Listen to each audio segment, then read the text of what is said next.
Perkenalkan, nama saya Febriana Mariza. Saya adalah dosen program studi manajemen Fakultas Ekonomi dan Bisnis Universitas Mercu Buana. Dalam kesempatan ini, saya akan menjelaskan tentang mata kuliah produk dan merek. Mata kuliah produk dan merek merupakan mata kuliah peminatan manajemen pemasaran. Mata kuliah ini berada di semester 5 dan berjumlah 3 SKS. Pelaksanaan mata kuliah produk dan merek berdasarkan rencana pembelajaran semester atau RPS dan silabi. Para dosen akan memberikan penjelasan RPS dan silabi kepada para mahasiswa di awal perkuliahan. Deskripsi mata kuliah ini yaitu pada mata kuliah ini mahasiswa belajar tentang konsep produk dan merek, pengembangan produk, pengelolaan merek, persaingan merek, serta komunikasi merek.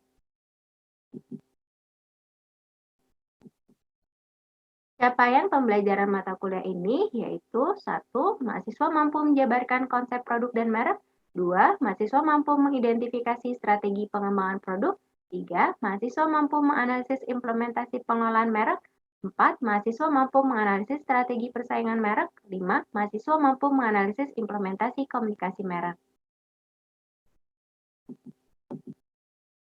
Materi pembelajaran untuk mata kuliah ini terdiri dari 15 materi. Hari ini berdasarkan pada RPS Outcome Based Education atau OBE yang diterapkan di Universitas Mercu Buana sejak tahun 2020. Dari 16 pertemuan, yaitu terdiri dari 15 perkuliahan dan 1 UAS. Untuk materi pembelajaran mata kuliah ini yaitu 1. Konsep produk dan merek, 2. Green product dan green band, 3. Elemen strategi pemasaran, 4. Taktik pemasaran, 5. New product development strategies, 6. Product life cycle strategies, 7. Brand management, 8. Brand architecture, 9. Brand equity dan brand positioning, 10. Brand resonance dan brand value chain, 11. Brand elements, 12. Competitor analysis, 13 competitive strategies, 14 integrated marketing communications, dan 15 adalah event. Sistem pembelajaran atau mode perkuliahan untuk mata kuliah ini sebelum adanya pandemi COVID adalah perkuliahan tatap muka atau offline. Akan tetapi sejak adanya pandemi COVID-19 yaitu di tahun 2020, sistem pembelajaran terbagi menjadi dua, yaitu perkuliahan daring asinkronus dan juga perkuliahan tatap muka sinkronus. Untuk perkuliahan daring, aktivitas online baik dosen dan mahasiswa dilakukan di portal LMS yaitu umbpos.mercubuana.ac.id, dan untuk perkuliahan tatap maya, aktivitas dilakukan melalui platform conference seperti Google Meet dan juga Zoom.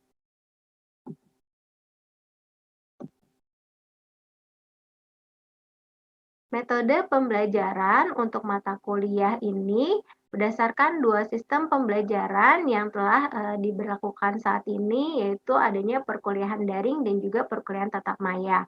Untuk perkuliahan daring, dosen akan memberikan materi perkuliahan di LMS, kemudian dosen memberikan video, URL, artikel jurnal sebagai pengayaan. Dosen juga akan membuat forum diskusi dan juga kuis sebagai evaluasi apakah para mahasiswa memahami materi yang diberikan setiap minggunya. Untuk metode pembelajaran tatap maya, ini sama seperti metode pembelajaran saat tatap muka sebelum adanya pandemi COVID-19, di mana kami memberikan ceramah materi kepada para mahasiswa, lalu kami juga memberikan studi kasus, juga membentuk pembelajaran kolaboratif bagi mahasiswa dengan adanya pembentukan kelompok-kelompok.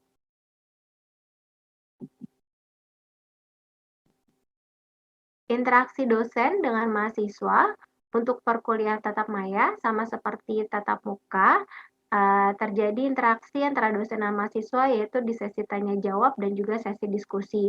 Sesi tanya jawab terjadi ketika para mahasiswa setelah mendengarkan ceramah materi dari dosen mengajukan pertanyaan dan dosen menjawab pertanyaan dari mahasiswa. Untuk sesi diskusi terjadi ketika dosen memberikan studi kasus, kemudian para mahasiswa bersama-sama berdiskusi untuk membahas kasus tersebut. Lalu untuk interaksi dosen dan mahasiswa di perkuliahan daring saat ini yaitu dilakukan melalui forum diskusi di LMS.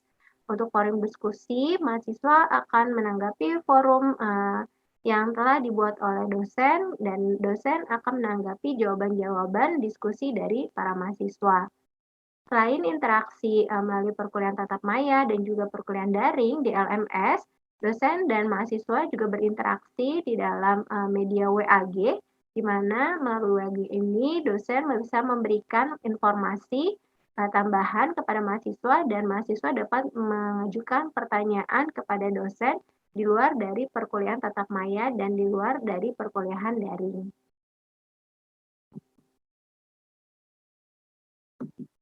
Sistem penilaian mata kuliah ini berdasarkan indikator per materi pembelajaran.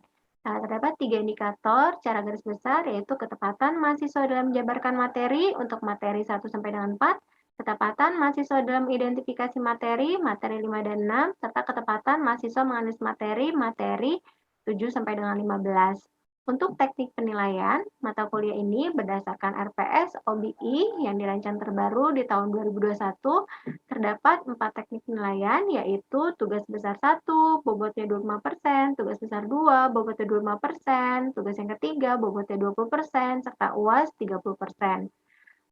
Untuk tugas ini dapat bersifat individu maupun kelompok, dan setiap penilaian harus mencakup CPMK. Contoh di sini tugas besar 1 mencakup CPMK 1 dan CPMK 2, tugas besar 2 mencakup CPMK 3. Ketika kami, dosen, merancang tugas perkuliahan, mengikuti template tugas perkuliahan yang sudah dirancang oleh universitas.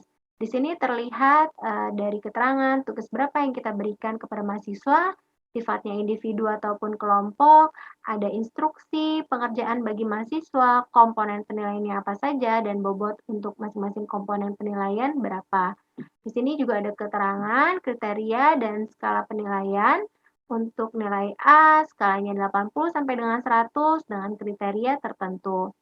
Ini adalah penjelasan lebih detail terkait dengan pertanyaan ataupun komponen penilaian yang juga mencakup CPMK dan CPL yang keberapa. Di sini juga ada bobot nilainya dijelaskan lebih detail.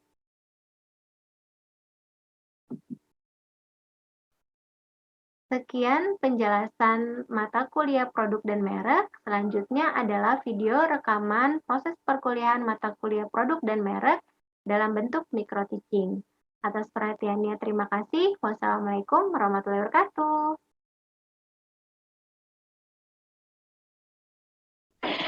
Assalamualaikum warahmatullahi wabarakatuh. Selamat pagi semuanya.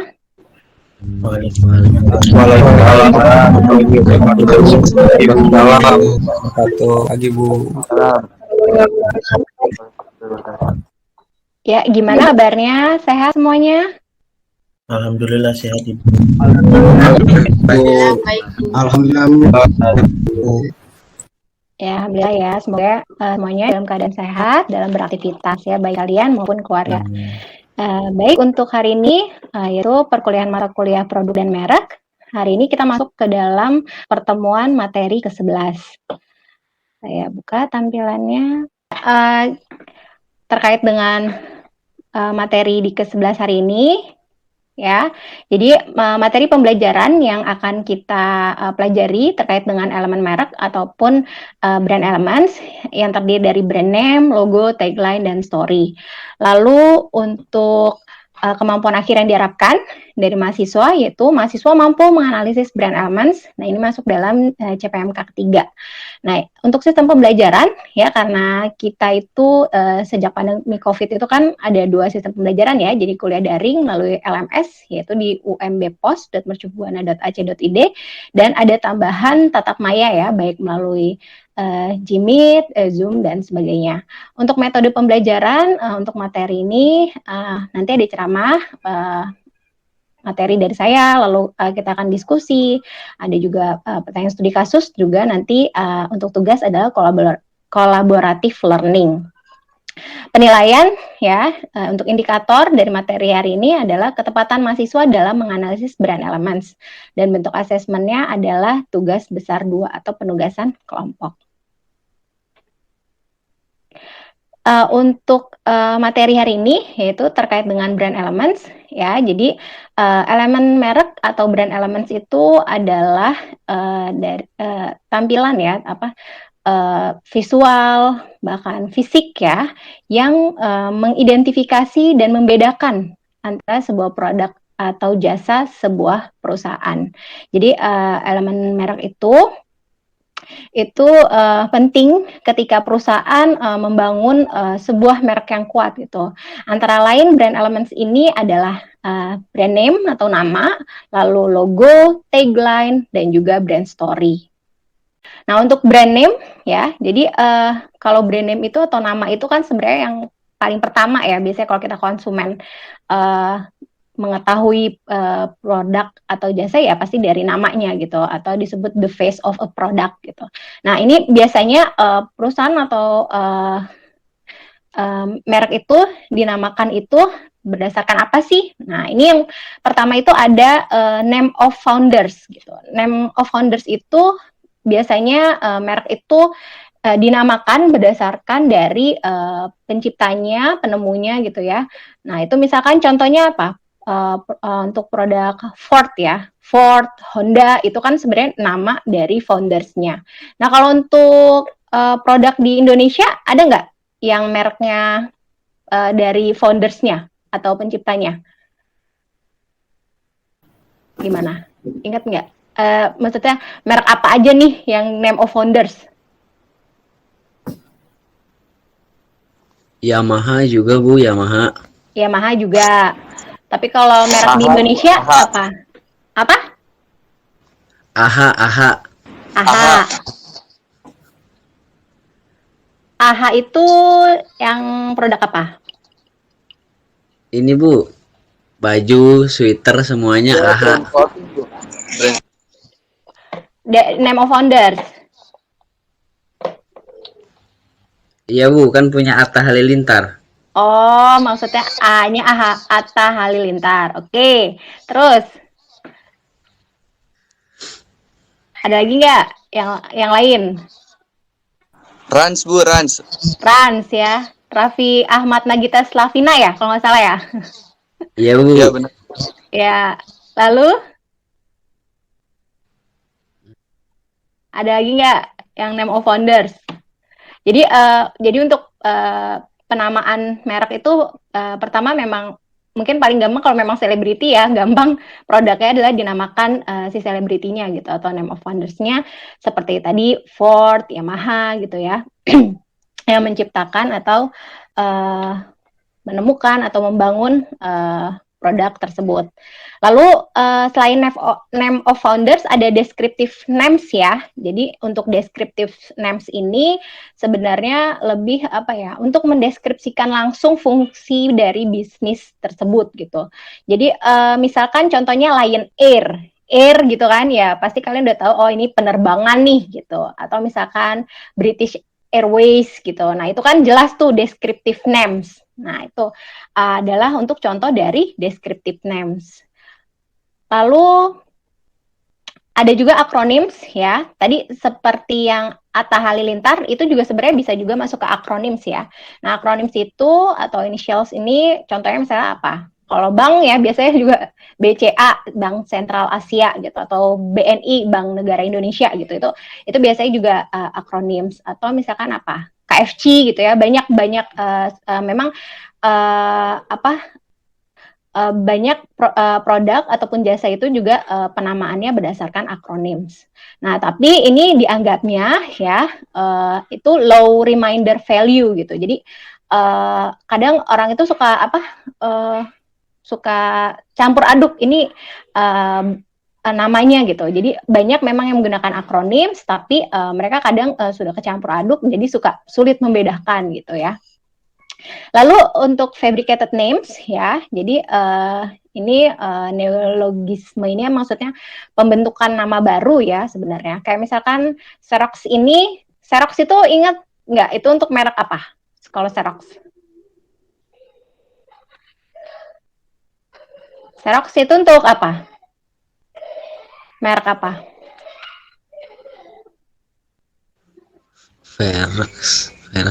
Xerox. Kalau kalian fotokopi, ingat nggak?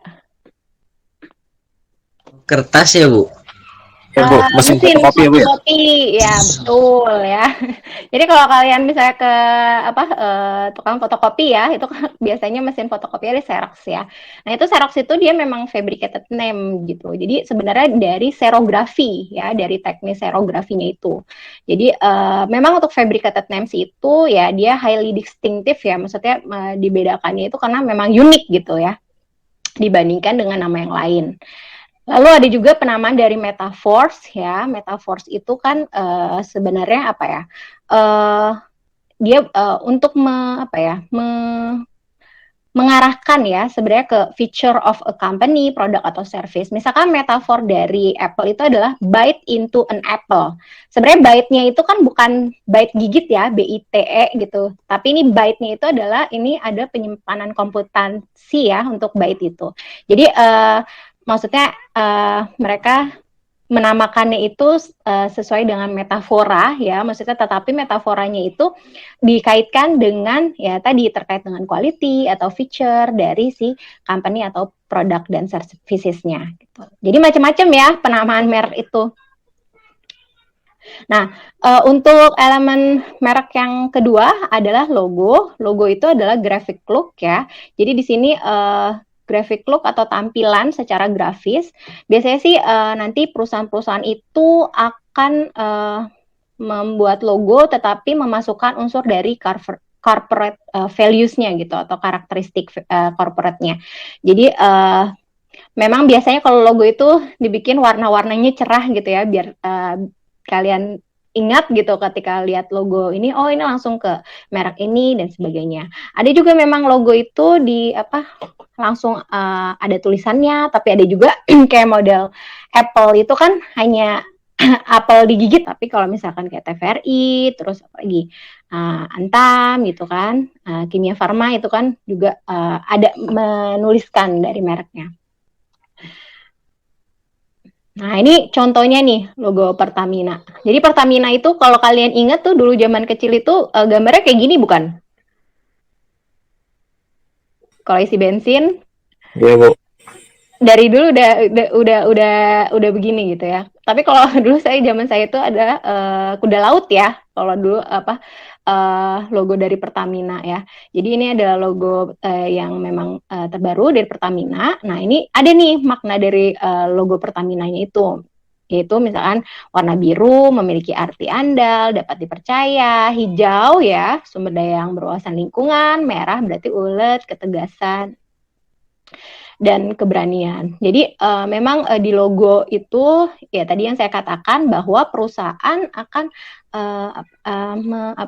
memasukkan unsur dari value ataupun karakteristik si perusahaannya.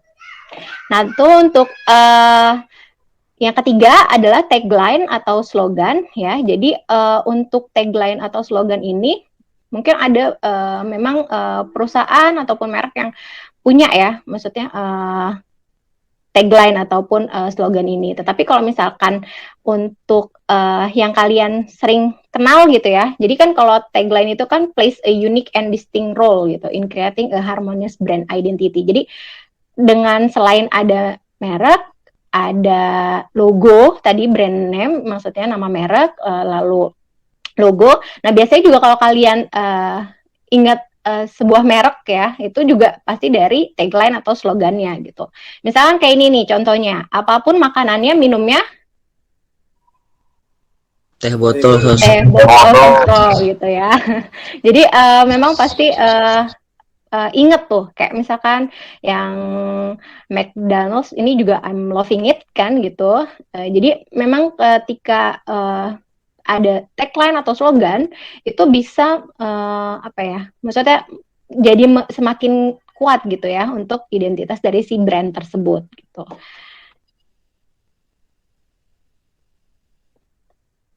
Lalu untuk brand story ya, brand story itu sebenarnya history ataupun kisah dari si brand tersebut ya, dari pertama ditemukan atau diciptakan ya, dipasarkan dan sebagainya. Sebenarnya untuk brand story ini ini tidak hanya menawarkan inspiration and optimism ya, jadi ini juga meningkatkan heritage ya untuk motivating customers ya, employee dan juga orang lain terkait dengan si brand.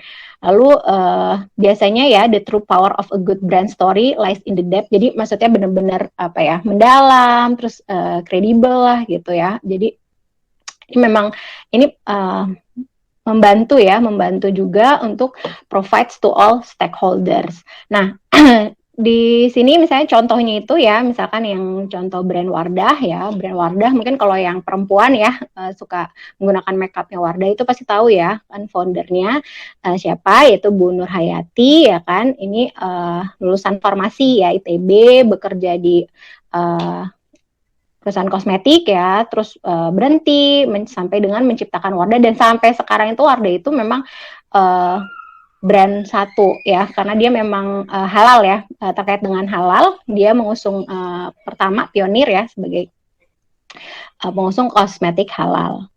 Kalau makan mie, makannya mie ini atau enggak?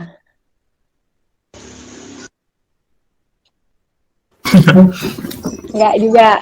Tapi paling ingat nggak kalau misalkan beli mie bilangnya apa? Indomie ya biasanya. Walaupun ya nanti dikasihnya mau yang merek lain dan sebagainya gitu ya.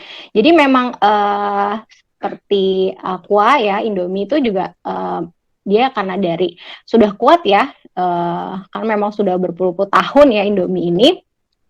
Jadi memang sudah masuk ke apa ya, kesadaran mereknya tuh ya dari brandnya aja, nama brandnya aja tuh udah melekat gitu ya di benak konsumen. Nah ini kalau misalkan Indomie dari brand name itu kepanjangan dari apa sih? Dia kan sebenarnya akronim ya. Gitu. Nah itu Indomie kalau dari kita kupas dari brand name itu dia kepanjangan dari apa?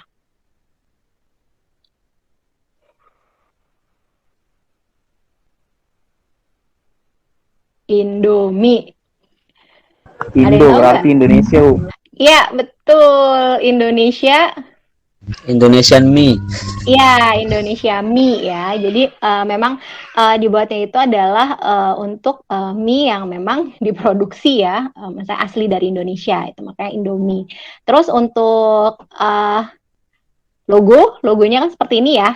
Sebenarnya kalau misalkan untuk yang mie instan itu kan Indonesia ya. Nanti kalau yang diekspor ke luar negeri itu adalah tulisannya instant noodles gitu ya. Jadi ada unsur warna biru, unsur warna merah, unsur warna kuning, dan juga unsur warna hijau. Lalu untuk tagline, ingat nggak kalau Indomie? Tagline atau slogannya? Indomie selera aku, Bu. Indomie selera aku, berarti paling sering ya belinya itu. Nih, jadi nah, seperti ini. Jadi memang Indomie seleraku ya. Jadi makanya ini salah satu contoh produk ya atau merek ya itu ya memang sudah dikenal oleh konsumen gitu, di benak konsumen. Makanya tadi Indomie itu adalah namanya brand name itu ada dari Indonesia Mie. Logonya seperti ini ya, ada unsur merah, biru, kuning, dan juga hijau. Lalu slogannya Indomie seleraku, dan brand story-nya juga ini kalau kalian lihat website-nya tuh ada gitu. Ternyata diperkenalkan dan dipasarkan itu pertama kali tahun 1958 gitu ya. Berarti sudah lama sekali gitu ya. Makanya kenapa Indomie itu sekarang memang sudah ekspansif sekali kan ekspornya ke berbagai negara gitu. Bahkan ada beberapa konsumen luar negeri pun menyukai Indomie ini gitu ya. Ada yang mau ditanyakan dulu terkait dengan materi elemen merek atau brand elemen sini?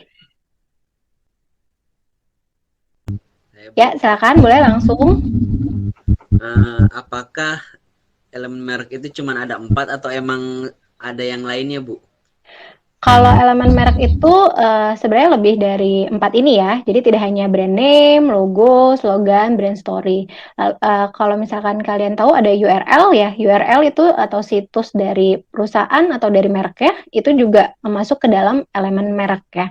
Tuh, jadi kayak misalkan mungkin kalau misalkan Indomie kalian mungkin belum terlalu tahu gitu. Oh, ada situsnya ya indomie.com. Tapi kalau dari name ya, misalkan dari nama aja udah Indomie gitu, lalu dari slogan aja udah Indomie seleraku ini pasti Indomie gitu. Nah ini memang 4 elemen ini adalah yang membuat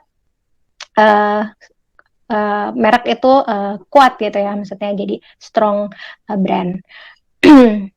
Lalu ada yang mau ditanyakan lagi? Sepertinya sudah cukup jelas, Bu. Jika tidak ada, berarti kesimpulannya untuk materi hari ini, elemen merek terdiri dari apa saja? Ayo. Ada brand name, logo, slogan ya, dan juga ada brand story ya. Jadi untuk elemen merek yang kita bahas hari ini adalah terdiri dari brand name, logo, slogan, dan juga brand story. Dan untuk tugas besar 2-nya itu adalah penugasan kelompok ya. Jadi nanti kelompoknya, kelompok berapa ya, itu nanti ditulis di sini ya, di RTM-nya. Lalu untuk instruksinya ya itu tugas kelompok terdiri dari 3-4 orang per kelompok. Lalu juga nanti studi kasus mereknya tidak boleh sama ya, dalam bentuk makalah dan juga PowerPoint. Nah ini ada 5 komponen pertanyaan yang sebagai penilaian ya. Nah, ini kalau untuk kriteria dan skala penilaian kalian kalau mau dapat A berarti harus di atas 80 nih nanti ya nilai dari tugasnya.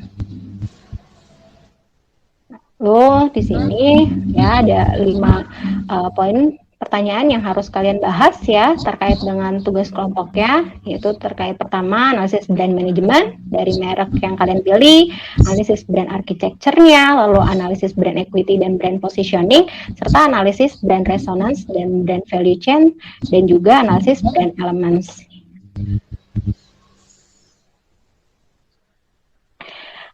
Jika tidak ada yang ditanyakan lagi, saya akhiri saja ya pertemuan hari ini untuk materi pembelajaran ya seperti modul dan juga tugas ya, itu nanti tetap bisa di-download di portal umbpos.mercubuana.ac.id. Jika tidak ada yang ditanyakan lagi, saya akhiri saja pertemuan hari ini. Terima kasih atas perhatiannya. Wassalamualaikum warahmatullahi wabarakatuh. Selamat pagi semuanya. Waalaikumsalam.